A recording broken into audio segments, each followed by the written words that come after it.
Hi, Alia. Thank you so much for joining. Hello, Rhea. So nice to be here with you. So, we have a very interesting topic today in episode four, which is from couple to co-parenting. It's a transition that a lot of moms are worried about. Also, how the children will take it, how will we transition from that old relationship to a new one. So you're a psychologist and a conscious parenting coach, but you were also a single mom at some point in your life. Now you're not. Hmm. But you became a single mom, if I recall correctly, with three children already. Yeah, And now correct. you have four. I was having three children. Yeah. Yeah. So that's of course a big step that I guess other women would maybe be a little bit worried to go that step and say, am I going to manage? But I loved what you told me in our pre-discussion that actually you said I come from a family of strong women, maybe too strong. And I would like you to elaborate on that a little bit because it seems that you took that step consciously and you were not actually scared of it. And I would love to hear about that. Yeah, yeah, like everything else, it has its positive sides to come from a family where you're strong, and I guess you feel all the time in abundance. You feel like you can manage many things. You're definitely not afraid to live life.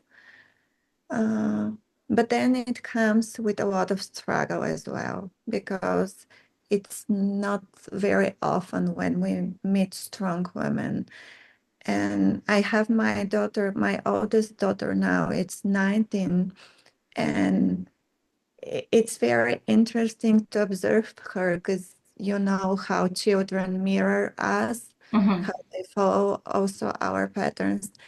And she's an amazing mirror for me because I see where life gets a little bit more complicated when you're too strong.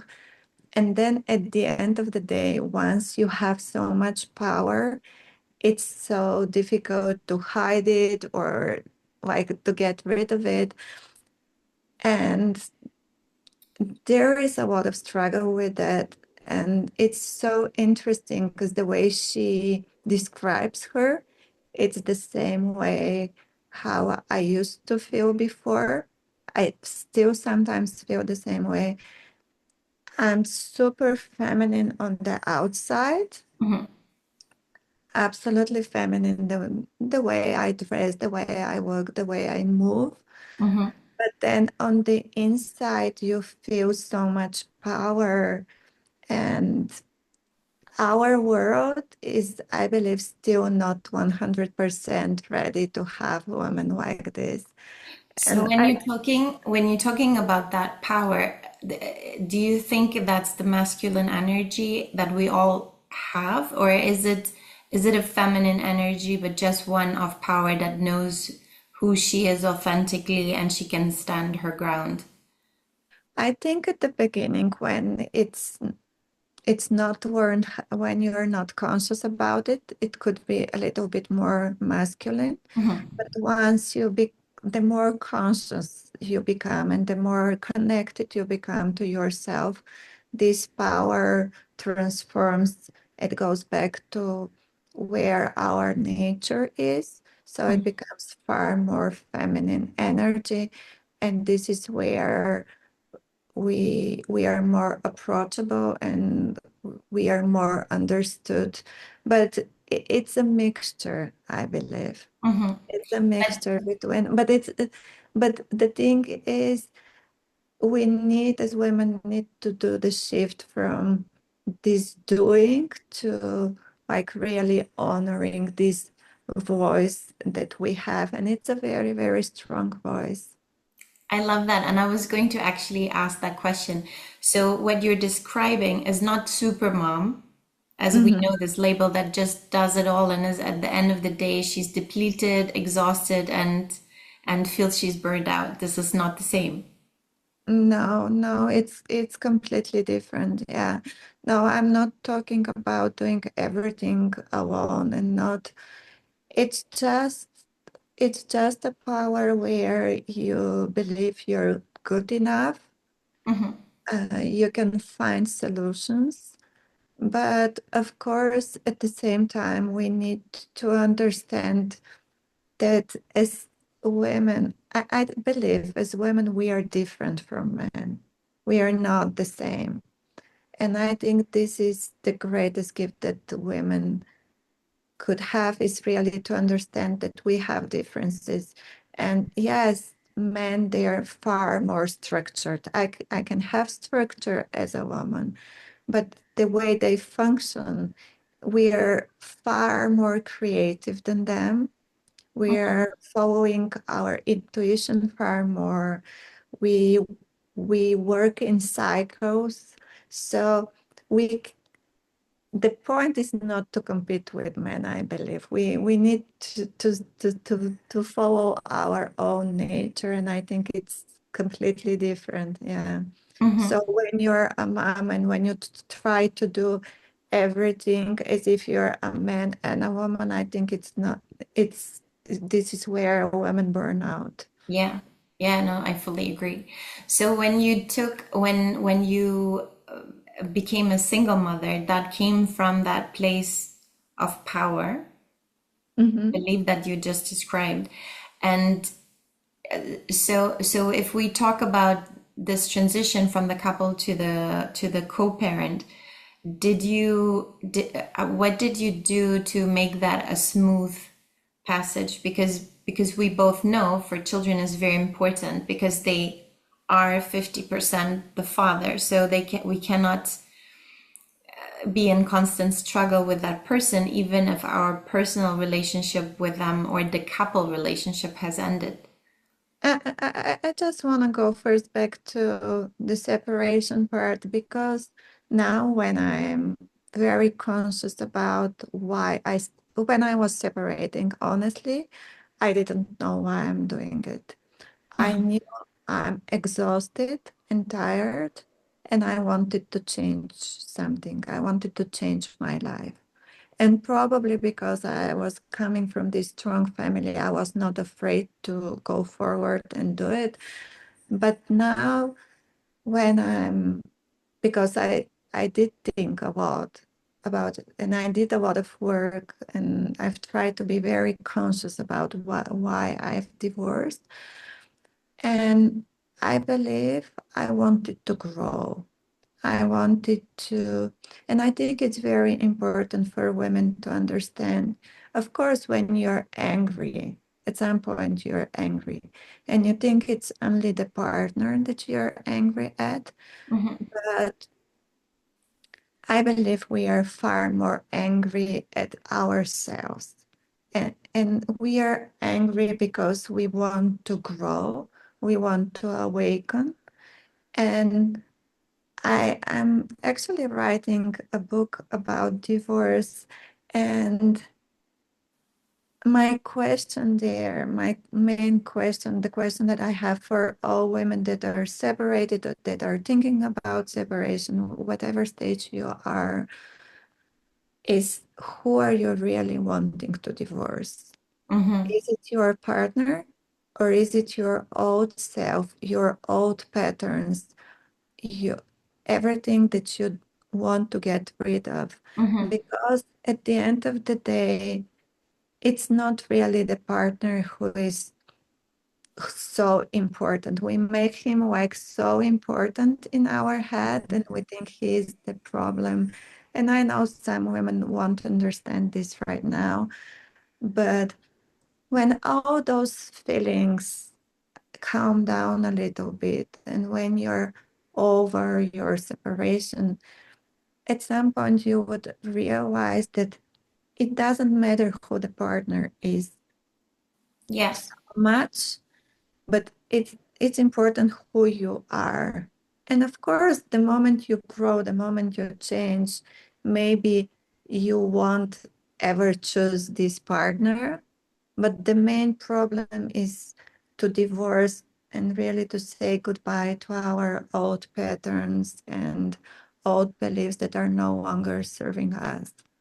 And I think that's such an important reflection because I guess you could also fall into the same pattern again if you don't heal that part of yourself, because there was obviously a reason why you Absolutely. chose a certain person, right? So it was the mirror of your broken parts or We unhealed are, parts. yeah, we are co-creating and we are choosing this person exactly because we need him for something. Mm-hmm. And it, yeah, for me, it was super important. And that's why I'm writing this book, because I think it's super important for women and for men as well, because sometimes they are into the divorce as well and they struggle a lot. That's why I believe it's so important to make a pause. You're in a very difficult stage, but actually, in those moments, in those crises, this is where we awaken and we grow up and we are ready to make some transformations, because human psyche is like this. If you don't feel pain, you don't think it's time to transform, usually. So that's why I think it's very important to pause and start doing your own conscious work and your awakening so that you can break the patterns that are not working for you. Mm-hmm. And usually, if you're separating, you have children. So it's very important to break those patterns also for your children, Yeah. because otherwise, they are the ones who are going to pay our bills. Yeah. And I think an important thing, because probably some of the moms are now thinking, okay, but there's a lot of anger still or conflict, and the other parent does not act in a happy way either and is accusing me of things. But I guess we have to just stay our course, right? And that's important, at least for the children, that at least one of the parents would be the calm one that can separate the relationships that they had as an adult with another adult and that the children have with the parent, because that will never end, that relationship. Yeah, exactly. This is very important part of separating, divorcing, whatever you're doing. It's very important first to understand that you're having a conflict with that person, maybe because because the partner, he mirrors us. Yes. He's absolutely a mirror of us. He's and the partner we are attracting, it shows us in which stage of our life we are. And sometimes we are very angry because we don't like what we see in the mirror. Hmm. And I know it's super difficult, but that's why we need, it takes years to recover. But we need to trust that this person is just a mirror and we can learn from him or from her if we are talking about men. So it's very important to understand we are separating with the person and he's not a good enough partner for us, Hmm. but this person can be a good father. It Hmm. doesn't make him a bad father just because we don't like to live with him anymore. And even if the most complicated cases, I always try to teach women, because first of all, it's not an accident to be pregnant and have, usually at least, we choose this partner and Hmm. we choose him for a reason. And when we are divorcing, we completely forget about the things that we saw in this person. And what is usually happening, at least the first partner we are attracting somebody with qualities that we don't possess Hmm. and or qualities that we want to develop. So it's really, we really choose the other, if we use the cliche, we choose the other half to complete us. So what we are trying to do is just to learn different things from this person. Hmm. But then while we are living with him, we find out no, I don't like those parts. And usually it's because it becomes very complicated for us. Yeah. And then, so how did you, my children were quite small when I separated, so I couldn't have all too many discussions with them, at I think, I don't know how old were your children, but did you prepare them in some way for that to happen, or did you rather work with them afterwards to kind of If I'm show not them mis that, life is not over. You still have your father. He doesn't live with us anymore, but he's still there and you still have that relationship. if I'm not mistaken, my little one was almost 5, but 4.5, something like this. We first separated and then we divorced. My son, he was 10, and my oldest daughter, she was 12. So they were in different stages. For some reason, I was most afraid for the oldest one because she was about to enter teenagehood. And I don't know, I think she was the thing I was believing, and I think it really happened. She was the responsible one. So she felt like she needs to take care of the Hmm. children with me, and I was the most afraid for her. So I think children, we oftentimes underestimate them, but they were well aware of what is happening. Of course, they always are. I think children always know, no matter of course, the way they explain it to themselves, it's different depending on the age. But I remember one night when my ex-husband, he didn't come home. He went clubbing or I don't know what he did. And he came in the morning. And I remember that morning they opened the door for him and they were like even like looking at him, they were asking the questions. It was a very pivotal moment, I think, for Mhm. me and for him as well. But at that point I knew exactly that they are well aware.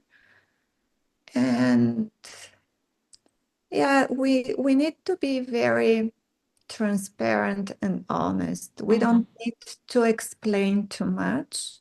It really depends on the age. We need to answer all their questions appropriately, but I believe we need to be very transparent, no secrets, because what happens in the child's mind, they have imagination, and we know that their imagination is extreme. So when there is a secret and when we are trying to hide something, we just pour more fear in their psyche, and their imagination is far worse than anything that is happening in your family. So I believe this is very important for all parents to understand that children know. And if you don't answer their question, if you don't allow them to speak, if you Mhm. don't speak up, their imagination we would do far worse damage than the reality. Yeah. I think it's very important to show the children. It's again a pattern to show the children you can be in this situation. It's not, yes, there is fear, there is anxiety, there is struggle, but I'm accepting this painful moment. It's part of my life, so I Yeah. can protect you. And this is something that we don't need necessarily to explain and to put into words. It's just our nervous system showing them, I feel confident, I feel secure. We'll find the way to speak somehow, even without speaking sometimes. It's good enough. Yeah. And I think you're very right. They know. So whatever we want to hide, then they will because as we know, children are little narcissists in that way that they will think it's them. So they Mm-hmm. will they will think maybe it I wasn't good enough, and this is why dad left or mom was upset or things like that. So I think that's very important to express that it's really not them. It's an issue between the adult, it doesn't mean the relationship between the father and them changes Absolutely. maybe time wise, but so I also had an interesting conversation at some point, because sometimes then we get very afraid of the questions that are being asked, because they will say, for example, oh, can't you be together again, because, or can dad not be here more? And of course we know it's not possible, but then if we keep an open mind and we actually ask the questions and we say, why are you saying that? And why would you like that? Sometimes it's very simple, because maybe that day he didn't spend so much time with her, but with her brother, so she wanted more time. But you can also sometimes, in my experience, I could reframe, because I told you right now, you don't see him every day, but he was very busy when he was living with us. He didn't have that much time for you, but now when he comes, he actually dedicates specific time for you that wasn't there before. So I think it's important to see the entire picture. Yeah, And you're so right. And this is exactly why it's so important to understand that you're separating him, but he's not separating with the children. mhm, And he will, I believe he will be the father, because it's the woman who makes this decision. It's the woman who, at the end of the day, it's probably for another conversation, but because it will go deep, but it's us who made the decision. I want to separate. you think it's always the woman? It's what? You think the woman, even if the Yeah, decision on the surface is taken by the. yes. That's very interesting. I believe it's the woman who makes this decision, and I've been observing it since I've divorced, and I see so many different couples in different situations. But if the woman doesn't want to let the man go, he's not leaving her. Hmm. It's super strange, but for me, it's like a fact. But we need to go like really deep and Yeah. see. And so it's the woman who is deciding also if this man is going to be with the children as well. And I think the children, actually, the reason the children are a gift from, because we take a man, we like a man, we take him basically, and then we decide to have children with him. And children are our gift for the man, because this is the only thing that he cannot have without us. And when we are separating, we are very angry. And what happens? We usually want to take that gift and say, it's not anymore your gift. But what is happening? We need to be very conscious of what we are doing, because maybe we are harming, not because at some point when people divorce, it's just women start trading children Hmm. for whatever they want to achieve. Sometimes they just want to make the ex-husband suffer, but we are harming the children at the end of the day. So Yeah. we need to be very clear what we want. And Yeah. that's why I believe in this painful moment, it's very important for women. Absolutely. This is 100%. I do recommend they need to go and search either for a coach, psychologist, at least at least they need to join like a circle, a community, a group Hmm. where they can heal. But I don't think we can do it alone. It's not Yeah. possible, no matter how strong we are, because we just need to grow, to elevate, and to have a different perspective. And if I'm sitting here and you're sitting over there, I cannot have, I will be always sitting on this side of the screen. And no matter how hard I try, if I don't hear your perspective, I'm not going to evolve. Mm-hmm. So sometimes friends could help, but usually, unfortunately, they want to help and family as well, but they pour more fire into the situation rather than really. And they can't be a mirror of your true situation. No, it's so true. I think I did also a lot of growing and healing through different courses, and I absolutely needed that 2 years ago. I think you're right. Without that, we cannot change our perspective and find our own unique way to solve that situation. And Maybe if you find a friend who already divorced, he already did the journey, but at this point, usually we don't know any women like this. It's the beginning of our journey. So we most women we know they're in families, they're still in couples. So yeah, but we need to find this different perspective and start growing because otherwise we are really will stay stuck and with that our children as well. yeah. And I want to remind people that yes, our children they are ours. They're 50% you, but 50% is coming from the man. So in order to allow them to grow and to be really whole, they need to integrate your qualities, but they need to take from the father as well. So we are with this person for a long journey. No matter what we think, even if we are separating, even if the children won't ever see that father again, they will have qualities from him. So Mm-hmm. we need to accept those qualities and we need to be to help them. We need to accept and we need to be very creative how these qualities will evolve in the future for that child. Yeah. And I think that's such an important point because I think when mothers see the ex-husband and the child, they get very triggered. I think especially when they come to teenagehood, right? When they're small, Yeah, it's still easy.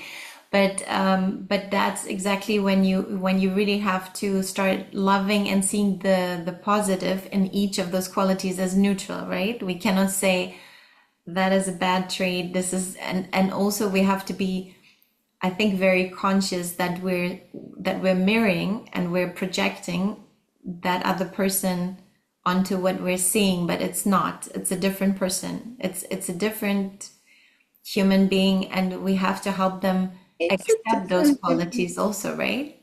Yeah, there are so many thoughts that come to my mind because my son is now 17, and when I see him, sometimes is as if his father is in the room. Mm-hmm. And first of all, I would always recommend to women marry somebody who you really, really love, no matter if you're separating or not, because at some point or another, you'll see that person in the room. And it really helps a lot if you really love that person, because it's an amazing feeling. But of course, he's different. But yeah, he did. There is this resemblance that it's amazing. But then, where love exists, even if you separate, even if you were super angry, even if nothing worked, love is energy. And when we clean Mm-hmm. this energy, love doesn't disappear. Energy that it could transform into the negative, it's love, hate. Yeah. Then this hate can go back to love again. And it means you don't need to be with that person anymore, ever. But you can still have this love there. Yeah. And it was very shocking for me because my goal when I was divorcing, my goal is okay, because I'm I'm a very high achiever. No matter how much I work, I like to do things right. I do like to grow. So for me, it was very important. Okay, there is a mistake, and probably the first time when I do such a big mistake in my life. Obviously, if it's not working, I was perceiving it as a mistake. So for me, it was important. How can I do the best out of it? How can I achieve as much as possible? And yeah, it was important to learn. That's why I decided to go for therapy. It was very important for me to learn what can I do the best way so my children won't suffer. So I was okay, it's a fact. The mistake is here, but what we can do, where is the Mhm. goal, where we can find the goal in it, and how can we use this situation in the best possible way. Yeah. So that was very important for me. And from there, I was able to give the children the opportunity to become who they really want to be and to be more whole. Yeah, no, I love that. And I'm sure this was a very open conversation. I think it's very important that we have that. And I think there are circles around there. There's programs. I'm going to run one for single moms. You have your circle. You're also writing your book. These are great resources because women who are at the verge of separating or have already gone through it, but they still haven't processed, it's very important to, I think, radically accept your situation, but also, as you said, find the strength in that. And how can we grow and learn from this? No, I thank you so much. Yeah, and what I wanted to share, uh, it was very interesting because when I started my therapy, my therapist told me it was super shocking. He said, because you're angry and you don't think you will ever laugh again. And he said, if there was love, if there was this energy, it will come back. It's there. It just transformed for a little bit. And I Hmm. was, this is impossible. But this is impossible. You're so angry, so afraid, you struggle. So you want to make the other person feel miserable, I guess, as well, if we are honest. But then this love really comes back. Yeah, and right now you found another love, so it's not the end of Yeah, the story. yeah, absolutely. And then you're in peace again. Yeah. Yeah, exactly. Thank you so much. So Alia, where can people find you? People can find me on Conscious on the Go. This is you can find us on the website, or we do quite a bit of work on Instagram. And you can find me also on Instagram as the Inner Happiness Coach. Lovely. Thank you so much. Have a lovely day, and thanks so much for your insights. Bye. Thank you, Rhea. Bye. Thanks for having me.